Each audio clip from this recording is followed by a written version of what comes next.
নবীবাগের উপর এক নতুন মিলাদ শরীফ কায়েমের পর আমরা আমাদের মূল আলোচনায় ফিরে যাব।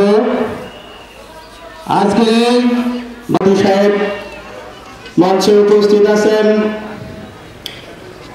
আজকের অনুষ্ঠানের বিশেষ অতিথি স্বেচ্ছাসেবক ফ্রন্ট রংপুর জেলার সংগ্রামী সাধারণ সম্পাদক জনাব আবু বকর ভাই, মাওলানা মমিনুল ইসলাম এবং কাউনিয়া উপজেলার।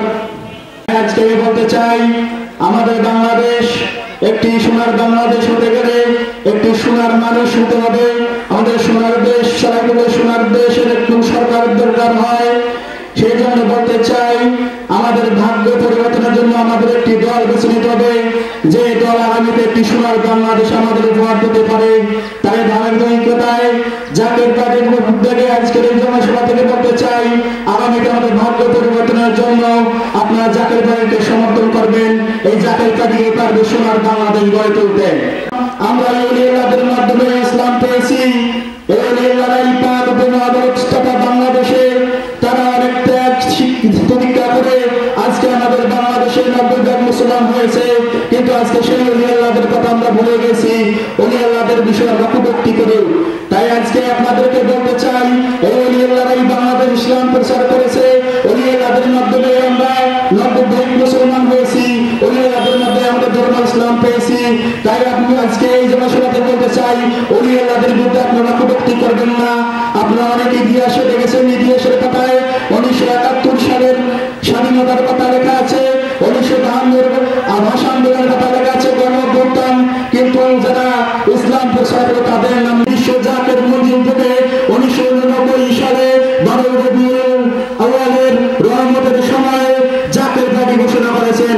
এই জাকের পার্টির প্রতিষ্ঠাতা হলেন বিশ্ব খাজা ফরিদপুর বাজার হুজুর। আর এই জাকের পার্টির মহামান্য চালক হলেন বিশ্ব খাজা ফরিদপুর দাওয়াত বিশ্বব্যাপী সাংবাদিক নেতা, কলঙ্ক মুক্ত নেতা। কি ঠিক না? আর যদি কলঙ্ক মুক্ত একটি দল থাকে সেটি হচ্ছে জাকের পার্টি। জাকের পার্টি একটি আদর্শ কেন্দ্রিক দল, জাকের পার্টি শান্তির দল। জাকের পার্টি কখনো দাঙ্গা হাঙ্গামা করতে, তাহলে দেখা যেত আজকে জাকের পার্টি সবাই চিনত। আজকে পত্রিকায় মিডিয়ার সামনে জাকের পার্টি প্রধান শিরোনামে থাকতো। জাকের পার্টির মহামান্য চেয়ারম্যান এমন একজন যিনি শান্তি মানুষ, তিনি কখনো অশান্তি চাই না করে ধরনের কার্যক্রমে আমরা নাই। আমরা কোনো কাজে বলতে চাই, জাকের পার্টি অনেক দল বাংলাদেশ ক্ষমতায় বলতেছেন যে আল্লাহ, আমার ছেলেকে আমি দাওয়াত করেছিলাম, তোমার দাওয়াত তোমার সন্তান কি কবুল করেছিল? তখন বলছেন না আল্লাহ, আমার ছেলে আমার দাওয়াত কবুল করে নাই। আল্লাহ বলছেন তাহলে তোমার ছেলের হাতটা ছাড়ে দাও। নবীর ছেলে হওয়া, একজন নবী হওয়া তোমার সন্তানকে বাঁচাতে পারে নাই। আমরা জাকের পার্টির চেয়ারম্যান মোস্তফা আমির ফয়সাল মুজাদ্দিদি সাহেবের হুকুমে আজকের কাউনিয়া উপজেলা জানে দেই, আপনারা আসেন, জাকের পার্টির পতাকা তলে আসেন, সত্যের প্ল্যাটফর্মে আসেন। অনেক নির্বাচন দিয়েছি, যারা টাকা পয়সা খরচ করে লাখ লাখ টাকা খরচ করছে ভোটের পিছনে। যদি 1 কোটি টাকা যদি সংসদে নির্বাচনে খরচ করে, তেনারা হাজার হাজার কোটি টাকা কামাই করে। কথা বলেন ঠিক কিনা? করতেছি না কিসের স্বার্থে?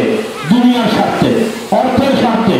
এ ধরনের স্বার্থবাদী আপনাকে আমাকে ছেড়ে দিতে হবে।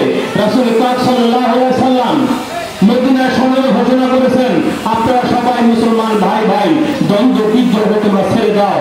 আজকের থেকে আমি সবকিছু আমার পদতলে নষ্ট করে দিলাম, ধ্বংস করে দিলাম। দেশান্তরে পাচার করে আমরা স্বাধীনভাবে সুন্দর জীবন যাপন করি এবং অন্যান্য ভাইদের সম্পদ শেষ করে ধ্বংস করে তাদেরকে ক্ষতির মধ্যে, এবং এমন একটা ক্ষতির মধ্যে বাংলাদেশ বর্তমানে চলছে যেটা আর বহির্বিশ্বে অন্য কোনো দেশে নয়।